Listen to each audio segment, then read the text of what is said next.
Je ne m'innocente cependant pas, car l'âme est très incitatrice au mal, à moins que mon Seigneur, par miséricorde, ne la préserve du péché. Mon Seigneur est certes pardonneur et très miséricordieux.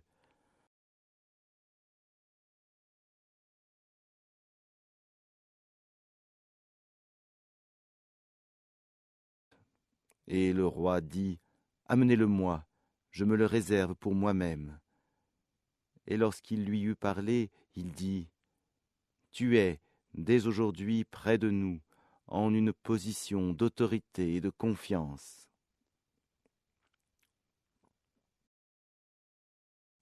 Et Joseph dit, assigne-moi les dépôts du territoire, je suis bon gardien et connaisseur.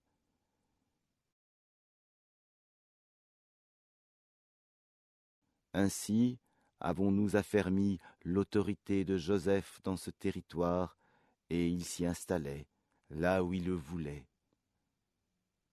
Nous touchons de notre miséricorde qui nous voulons, et ne faisons pas perdre aux hommes de bien le mérite de leurs œuvres.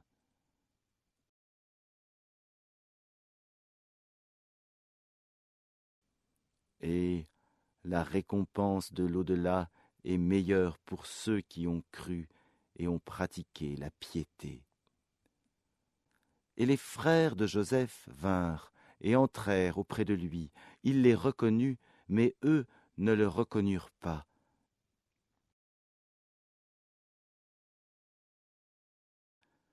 Et quand il leur eut fourni leurs provisions, il dit, « Amenez-moi un frère que vous avez de votre père. Ne voyez-vous pas que je donne la pleine mesure et que je suis le meilleur des hôtes ?»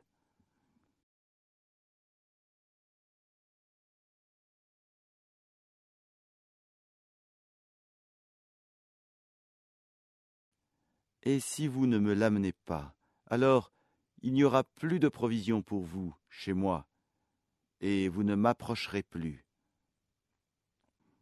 Ils dirent, nous essayerons de persuader son père, certes nous le ferons.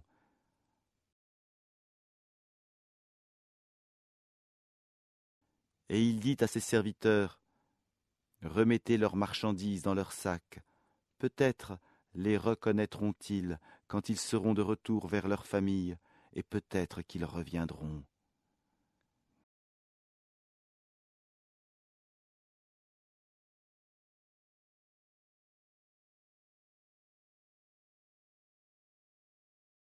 Et lorsqu'ils revinrent à leur père, ils dirent, ô notre père, il nous sera refusé à l'avenir de nous ravitailler en grains. Envoie donc avec nous notre frère, afin que nous obtenions des provisions. Nous le surveillerons bien.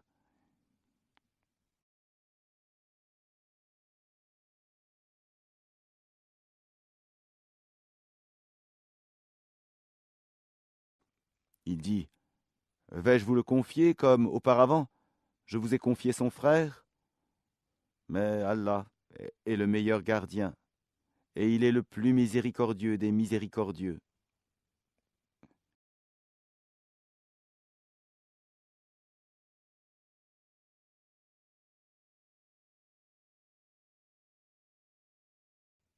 Et lorsqu'ils ouvrirent leurs bagages, ils trouvèrent qu'on leur avait rendu leurs marchandises. Ils dirent, ô notre père, que désirons-nous de plus? Voici que nos marchandises nous ont été rendues. Et ainsi, nous approvisionnerons notre famille, nous veillerons à la sécurité de notre frère, et nous nous ajouterons la charge d'un chameau, et c'est une charge facile.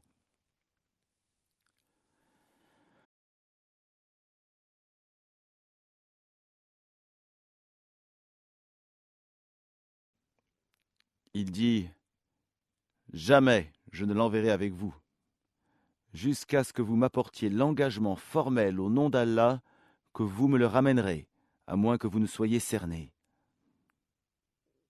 Lorsqu'il lui eut rapporté l'engagement, il dit, Allah est garant de ce que nous disons.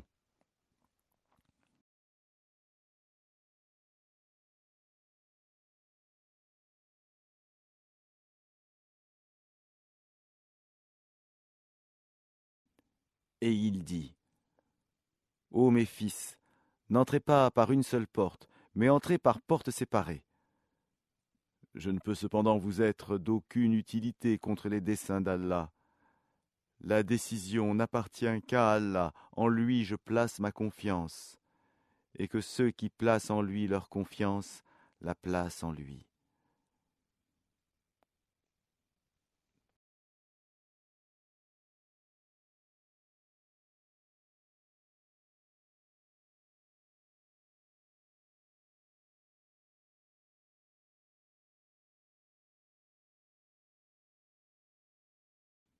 Étant entrés, comme leur père leur avait commandé, cela ne leur servit à rien contre les décrets d'Allah. Ce n'était au reste qu'une précaution que Jacob avait jugé de leur recommander. Il avait pleine connaissance de ce que nous lui avions enseigné, mais la plupart des gens ne savent pas.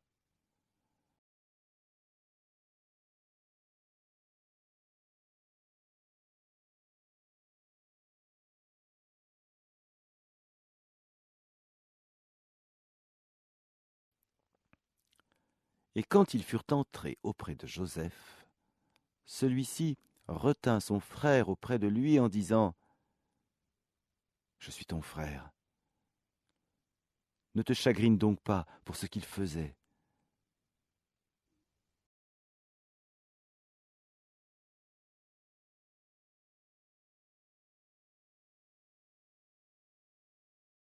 Puis, quand il leur eut fourni leurs provisions, il mit la coupe dans le sac de son frère.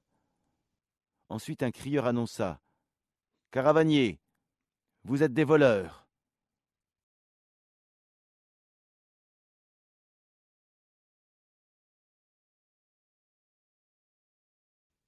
Ils se retournèrent en disant « Qu'avez-vous perdu ?»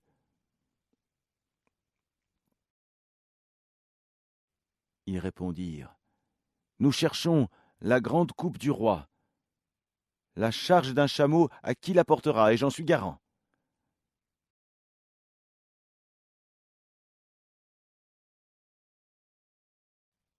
Par Allah, dirent-ils, vous savez, certes, que nous ne sommes pas venus pour semer la corruption sur le territoire, et que nous ne sommes pas des voleurs.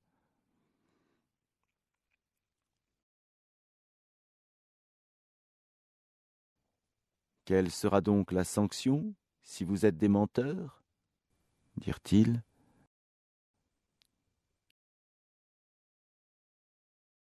Ils dirent, la sanction infligée à celui dans les bagages de qui la coupe sera retrouvée est qu'il soit livré lui-même à titre d'esclave à la victime du vol. C'est ainsi que nous punissons les malfaiteurs. Joseph commença par les sacs des autres avant celui de son frère. Puis il la fit sortir du sac de son frère. Ainsi suggérâmes-nous cet artifice à Joseph. Car il ne pouvait pas se saisir de son frère selon la justice du roi, à moins qu'Allah ne l'eût voulu. Nous élevons en rang qui nous voulons, et au-dessus de tout homme détenant la science, il y a un savant plus docte que lui.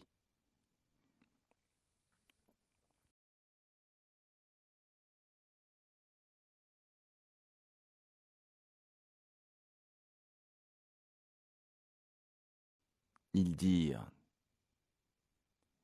s'il a commis un vol, un frère à lui, auparavant, a volé aussi. Mais Joseph tint sa pensée secrète et ne la leur dévoila pas. Il dit en lui-même, votre position est bien pire encore, et Allah connaît mieux ce que vous décrivez. Ils dirent, ô Al-Azizé, il a un père très vieux, saisis-toi donc de l'un de nous à sa place. Nous voyons que tu es vraiment du nombre des gens bienfaisants.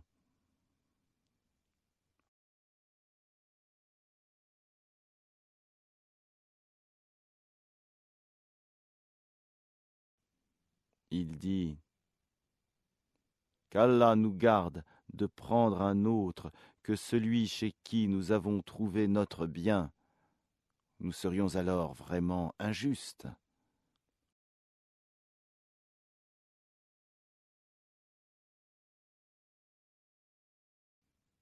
Puis, lorsqu'ils eurent perdu tout espoir de ramener Benjamin, ils se concertèrent en secret. Leur aîné dit, « Ne savez-vous pas que votre père a pris de vous un engagement formel au nom d'Allah, et que déjà vous y avez manqué autrefois à propos de Joseph? Je ne quitterai point le territoire jusqu'à ce que mon père me le permette, ou qu'Allah juge en ma faveur, et il est le meilleur des juges. »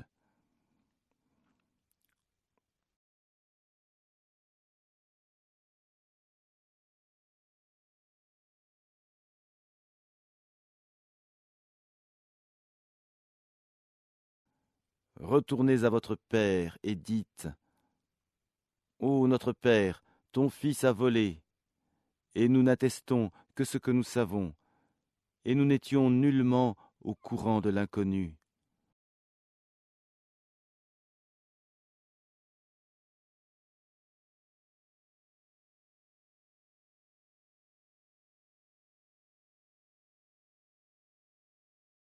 Et interroge la ville où nous étions, ainsi que la caravane dans laquelle nous sommes arrivés. Nous disons réellement la vérité.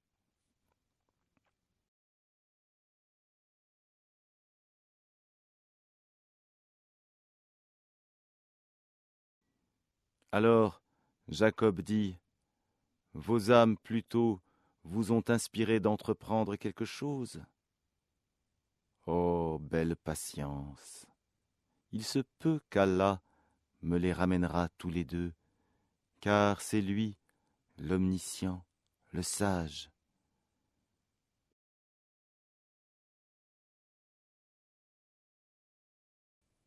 Et il se détourna d'eux et dit, « Que mon chagrin est grand pour Joseph. » Et ses yeux blanchirent d'affliction, et il était accablé.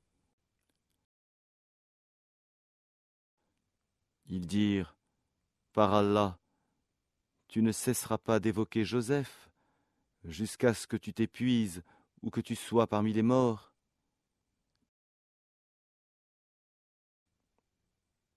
Il dit, « Je ne me plains qu'à Allah de mon déchirement et de mon chagrin, et je sais de la part d'Allah ce que vous ne savez pas.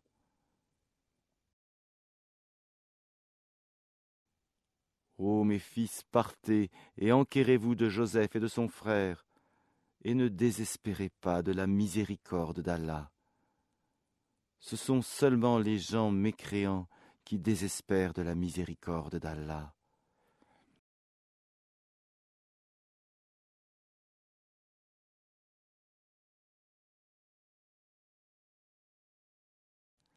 Et lorsqu'ils s'introduisirent auprès de Joseph, ils dirent, « Ô Al-Azizé, la famine nous a touchés, nous et notre famille, et nous venons avec marchandises sans grande valeur.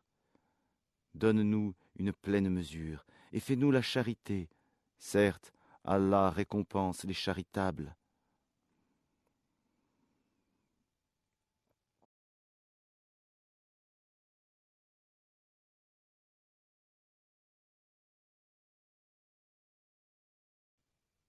Il dit, « Savez-vous ce que vous avez fait de Joseph et de son frère alors que vous étiez ignorants, injustes? »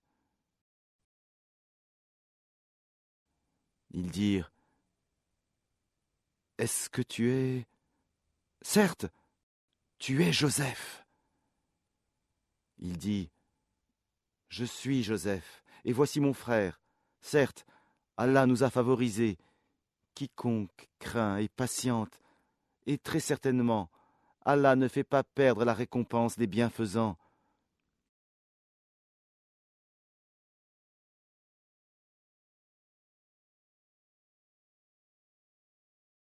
Ils dirent, « Par Allah, vraiment, Allah t'a préféré à nous, et nous avons été fautifs.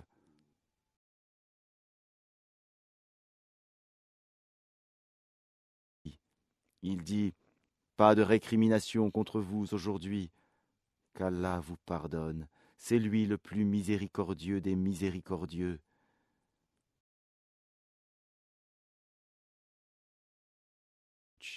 Emportez ma tunique que voici, et appliquez-la sur le visage de mon père.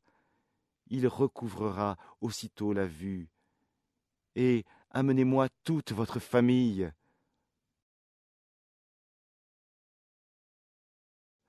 Et dès que la caravane franchit la frontière de Canaan, leur père dit, je décèle, certes, l'odeur de Joseph, même si vous dites que je radote.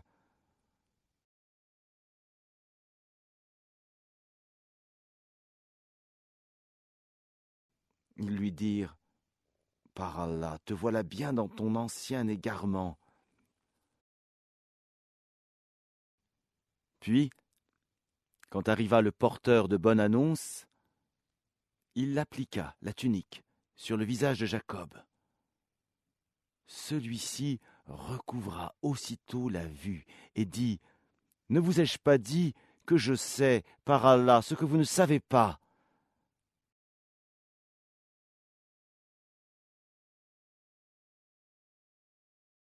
Ils dirent, ô notre Père, implore pour nous la rémission de nos péchés. Nous étions vraiment fautifs.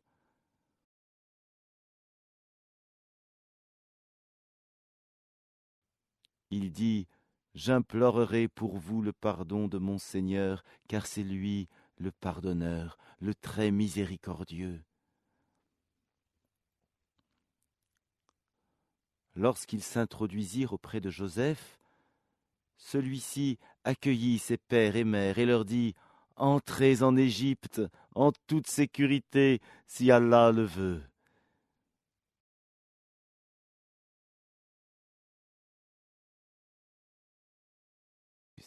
Et il éleva ses parents sur le trône, et tous tombèrent devant lui, prosternés. Et il dit, ô mon père, voilà l'interprétation de mon rêve de jadis. Allah l'a bel et bien réalisé, et il m'a certainement fait du bien quand il m'a fait sortir de prison et qu'il vous a fait venir de la campagne, du désert, après que le diable ait suscité la discorde entre mes frères et moi. Mon Seigneur est plein de douceur pour ce qu'il veut, et c'est lui l'omniscient, le sage.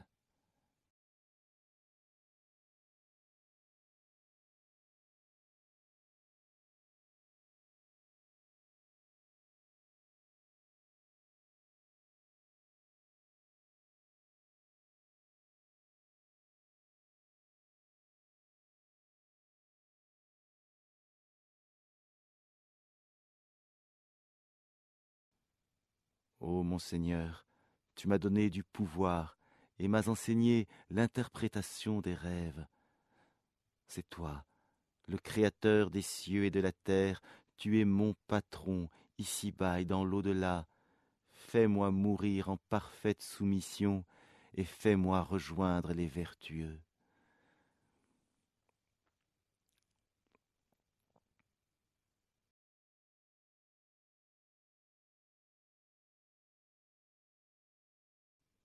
Ce sont là des récits inconnus que nous te révélons, et tu n'étais pas auprès d'eux quand ils se mirent d'accord pour comploter.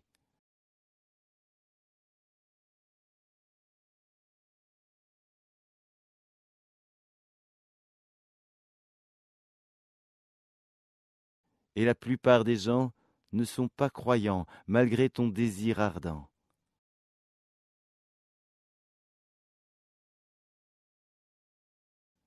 Et tu ne leur demandes aucun salaire pour cela. Ce n'est là qu'un rappel adressé à l'univers.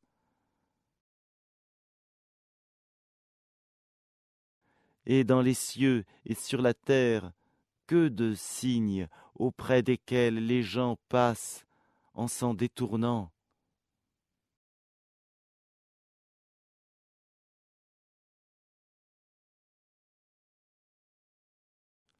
Et la plupart d'entre eux ne croient en Allah qu'en lui donnant des associés.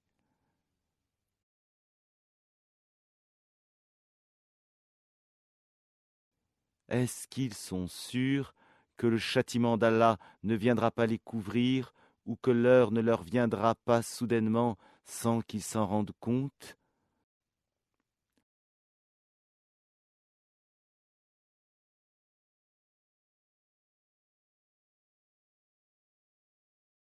Dis, voici ma voix, j'appelle les gens à la religion d'Allah, moi et ceux qui me suivent, nous basant sur une preuve évidente. Gloire à Allah, et je ne suis point du nombre des associateurs.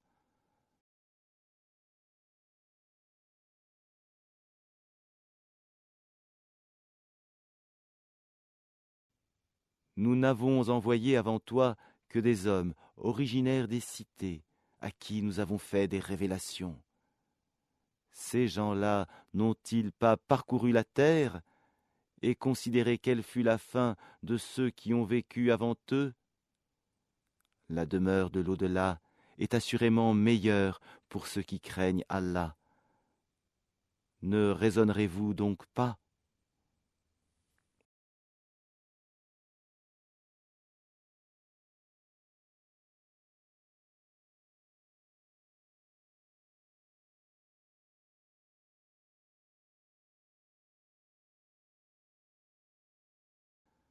Quand les messagers faillirent perdre espoir et que leurs adeptes eurent pensé qu'ils étaient dupés, voilà que vint à eux notre secours, et furent sauvés ceux que nous voulûmes.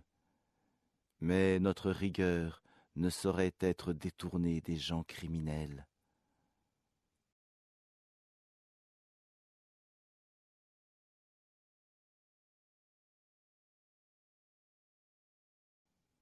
Dans leur récit, il y a certes une leçon pour les gens doués d'intelligence. Ce n'est point là un récit fabriqué, c'est au contraire la confirmation de ce qui existait déjà avant lui, un exposé détaillé de toutes choses, un guide et une miséricorde pour des gens qui croient.